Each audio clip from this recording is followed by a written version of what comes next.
Good morning, my piece of cakers. It's morning here. Actually, it's very early.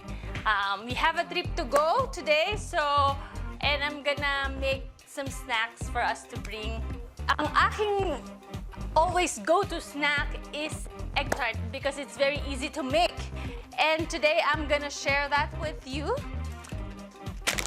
Yummy egg tarts. This is my son's favorite. Favorito ng anak ko yung panganay ko. Lagi niyang nire-request pag may event sa school and we want to bring something, we need to bring something.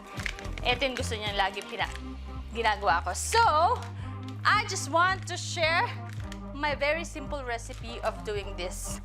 You won't believe how easy it is to make. And the ingredients. And this recipe only needs 4 things. So, una is this 1 can of evaporated milk. And next one is 1 can of condensed milk. Then 1 dozen of eggs.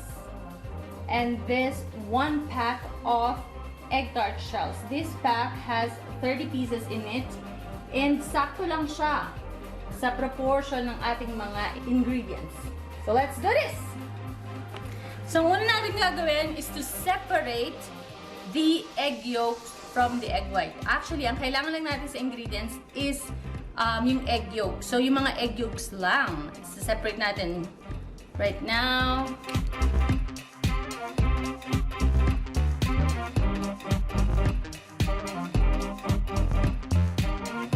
So, na-separate na natin ng egg yolk sa egg white. Hindi natin ito kailangan for this recipe, but you can, use this and make meringue.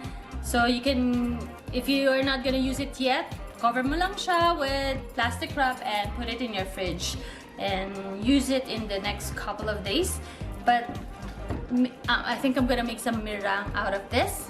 Let's put this aside for now. So, this is our egg yolk. Whisk it. Right. And then, lalagay na natin ang evap milk. Ooh.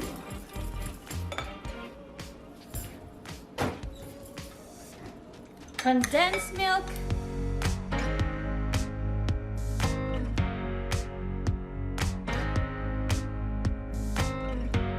And continue whisking it until it's well mixed.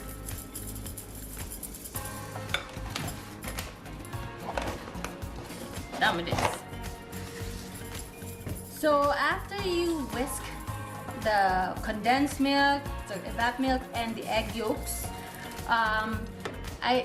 gusto ko siyang ini-strain para matanggal yung mga, alam mo yun, yung mga buo-buo dyan, floating around. So, para smooth ang ating mixture.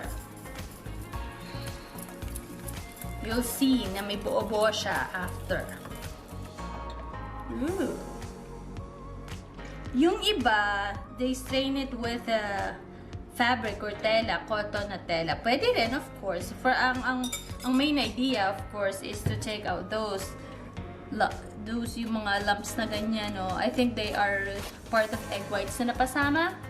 But you want your mixture to be as smooth and as clean as possible. There you have it. Now it's ready to put in to our egg tarts. So I like to put this dito sa cupcake pans, but you don't really need this kasi this will stand. This egg tart shells will stand like that. So, pero ako, I like doing this kasi nga, mas madali siya, of course, ilagay sa oven.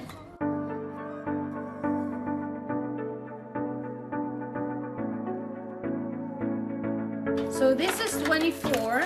Yung extra 6, lagay ko na lang sa labas. I mean, outside of this pans.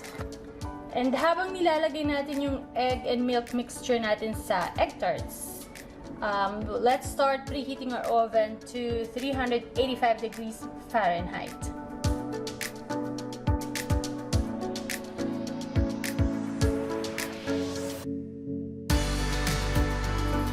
So let's bake it on in our preheated oven for 20 minutes.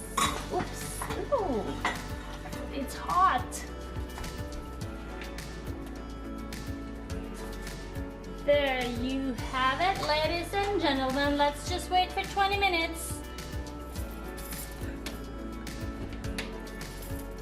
And our egg tart is all done. So it turned out to be 25 minutes actually sa loob ng oven. Ang technique is for you to test kung luto na siya. I usually put toothpick, and if it comes out clean, it's already done.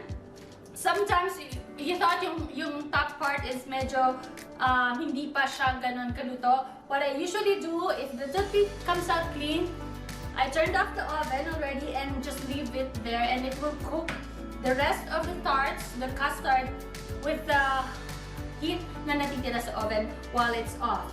So, and I'm gonna taste it. Because you know, like I said, favorite ng anak ko, pag hindi ko siya tinry, baka wala nang makain mamaya. Thank you so much for staying with me, guys. We are off to our trip now.